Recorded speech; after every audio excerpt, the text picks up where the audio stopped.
Mamen, for today's video, ito na nga yung ginawa ko sa pork recipe, mamen. Pwedeng ulam, pwedeng pulutan. Ingat lang yung mga high blood dyan, mamen, ha? At hindi medyo putok-batok to, talagang putok-batok to, mamen. Kaya lang, baka maraming magalit sa akin kasi medyo kakaibang style ginawa ko, pero rapsa pa rin, mamen. Unang-una, medyo dinakdakan yan, pero walang utak yan, mamen. Tapos yung sukang ginamit ko, hindi pa sukang Ilocos, sukang puti lang, pero goods pa rin, mamen. At sunod, mamen, hindi ko na siya inihaw, mamen. Ikaw ba kaya mo mag-ihaw sa sobrang init ng panahon? Baka una ka pang matusta dun sa iniihaw mo, mamen. Ang ginawa ko dyan, pinakuluan ko lang tas in-air fryer ko. Pero goods na goods pa rin, mamen. Kaya naman, tirahin na natin. Baka tirahin pa ng iba. Heto na nga, mamen, meron ako dito tenga ng baboy at pisngi ng baboy, mamen. So unang ginawa ko dyan, inahitan ko muna. Hirap naman kumain, kayo ba? Gusto nyong kinakain yung may buhok, mamen? O tas hiniwa-hiwa ko lang ng ganyan para kumasya sa kaserola ko. Kasi unang gagawin natin dyan, mamen, papalambutin natin hanggang maging fork tender siya. Yun ang tutusok mo ng tinidor na wala ka nang nararamdamang balat ng baboy, mamen. Siyempre, bago natin gawin yon, hugasan muna natin, mamen. Bagay na bagay nga pala tong recipe na to dun sa mga may hilig sa dinakdakan na nakatira sa mga kondoy, mga bawal mag-ihaw. Kasi ang tirada ko dito, mamen, air fryer. Pero yan, pakuluan muna natin sa paminta, dahon ng laurel at isang dakot na asin, mamen.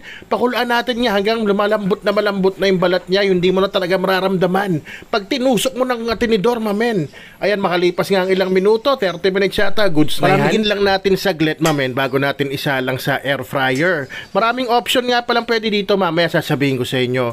O nga pala, mamen, kung nanonood ka pa dyan, baka pwede naman paki-like and share nung video at baka pwedeng paki-comment kung saan ka nanonood ngayon para naman malaman ni mamen kung saan nakaabot yung video niya. Ayan, bali niluto ko yan sa 200 degrees kasi yun ang sagad ng air fryer ko. Inabot yan ng 45 minutes. Walang baliktaran, mamen. Hindi mo na kailangan baliktarin. Basta 45 minutes. Ayan, ang lutong na yan, mamen. O mamaya na natin chopin yan. Unahin natin yung mga requirements niya. Kasi pag inuna natin ma-chop yan, magmamantika itong sangkala natin. Luya, mamen. Medyo marami-rami ang kailangan dyan. Tsaka sibuyas, naglagay ako. Una, isang malaki, pero nagdagdag ako kasi mahilig kami sa sibuyas dito.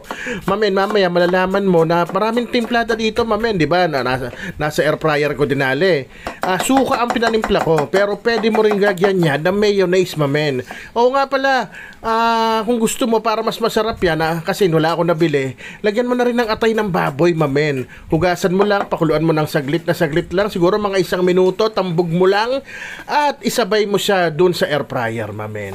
O na nga, nilagyan ko rin ng siling green, siling labuyo, at nag-ready na ako ng kalamansi mamaya. O yan na, hiniwa-hiwa na natin tong maskara ng baboy, tenga at pisngay, mamen. At isama na natin dyan ang magpapasarap dyan. Ayan.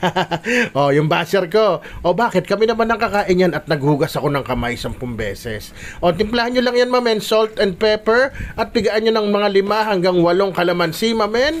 Ayan nga, pagkatapos nyan, pwede ka na mag-mayonnaise dyan. Huwag ka na magsuka. Pero ako nga, ang trip ko ngayon, suka. Kahit na hindi sukang Iloco yan. Goods pa rin yan, mamen. Ayan na, kanin na katapat yan, tsaka onting nor seasoning, mamen. Kaya naman, kakain na ako, sisigaw ko na. Raps, mamen. Alright.